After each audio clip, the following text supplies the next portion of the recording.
através de Lucas, dos Atos dos Apóstolos, o Pentecostes, quando Deus, depois da ascensão do seu Filho, envia no Pentecostes o Espírito Santo. A igreja fundada, alicerçada no anúncio da Boa Nova, na última ceia, numa sala simples, cheia de almofadas, sem ostentação, sem poder e glória, no Calvário, a cruz e no sepulcro vazio, ou seja, a igreja fundada no mistério pascal, ela é agora inaugurada no Pentecostes. Como diz Paulo em Romanos 8, o Espírito que ressuscitou Cristo agora também nos ressuscita.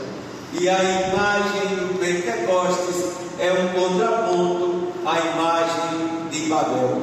Em Babel falava-se muitas línguas e por causa da ganância não se entendiam.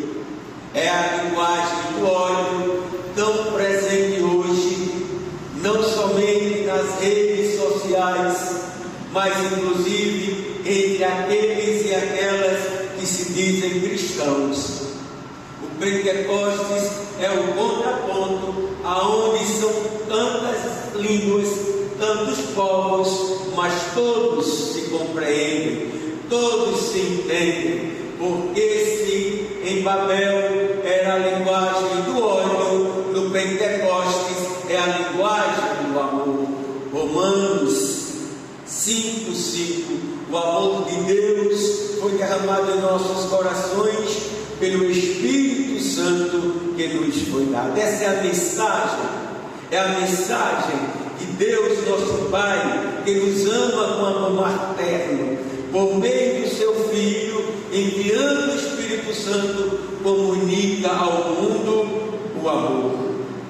E nós então podemos dizer: enviai, Senhor, o vosso Espírito, e tudo será criado. E nós então somos o corpo de Cristo. Se no domingo o Pai, por meio da glória e poder, que é o Espírito Santo, ressuscitou a Cristo, hoje o Pai, por meio de Cristo, derramando o Espírito Santo, ressuscita o corpo de Cristo. Nós somos o corpo de Cristo.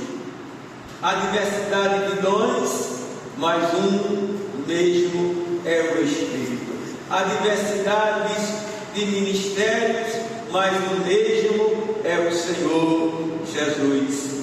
Há diferentes atividades, mas o mesmo Deus, o Pai, o Filho e o Espírito Santo. Um mistério que estava escondido desde sempre, como vai dizer Paulo 2 vezes, agora nos é revelado a Santíssima Trindade, Pai, Filho e Espírito Santo. No Evangelho, nós escutamos aquela passagem aonde Jesus entra no cenáculo, aonde as portas estão fechadas por causa do medo. Nós muitas vezes estamos com as portas fechadas por causa do medo, mas Jesus vem ressuscitado e nos comunica a coragem. Jesus vem no meio do nosso medo, ressuscitado, e nos comunica a paz. A paz esteja convosco. Ele vai dizer isso 2 vezes. A paz esteja convosco. Não conversemos, fiquemos atentos à palavra de Deus.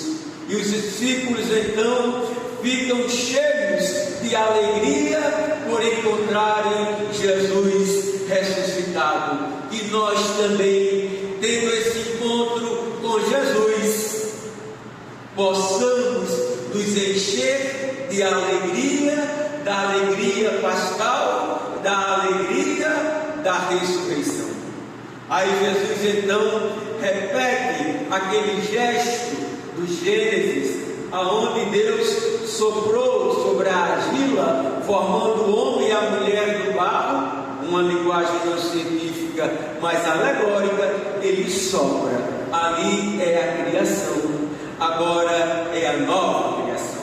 O Pai, por meio do seu Filho Jesus, sopra de novo no mundo o Espírito Santo e realiza-se então uma nova criação.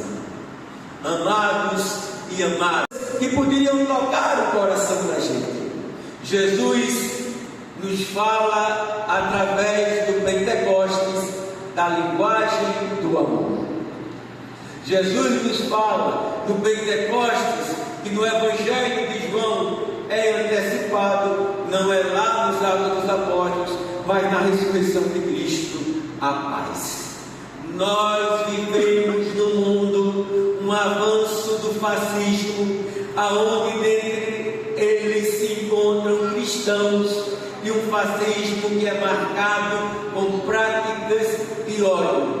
Jesus nos comunica não o Babel, mas Jesus nos comunica o Pentecostes. A linguagem dos discípulos de Jesus é o amor. Nisto todos saberão que vós sois os meus discípulos, se amardes uns aos outros. Nonadiano bisogno, disse o Papa Pio XI sobre o fascismo. Ou seja, não precisamos do fascismo, precisamos do Evangelho de Jesus Cristo, falando do amor. E uma outra mensagem é a mensagem da paz. Eu vos deixo a paz. O nosso Papa Leão XIV, em todos os ângelos e também em outras ocasiões, tem dito, repetindo as palavras, desde Paulo VI, quando foi à ONU, e os outros papas: guerra nunca mais. A guerra é uma demonstração de fracasso de que nós somos humanos, homens e mulheres. A mensagem do Cristo ressuscitado, a bem-aventurança de Cristo é a paz. Lembremos-nos das guerras e dos conflitos na África, que é esquecida,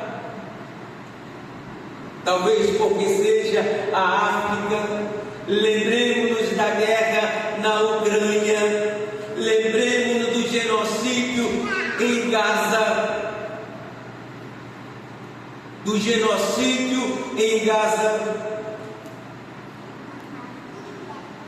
Matam-se criancinhas,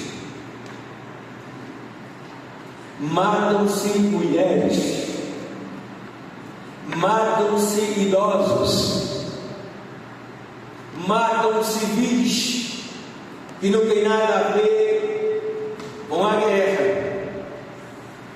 Claro que é condenável o que o Hamas fez com os israelenses, porém mais condenável pela desproporção é essa quase intenção de uma limpeza étnica, de uma higienização. Não é compatível com o humanismo. Isso não é civilização, isso é barbárie. Não é compatível com o Evangelho. Isto é ódio e guerra, e nós somos do amor e da paz. Assim seja.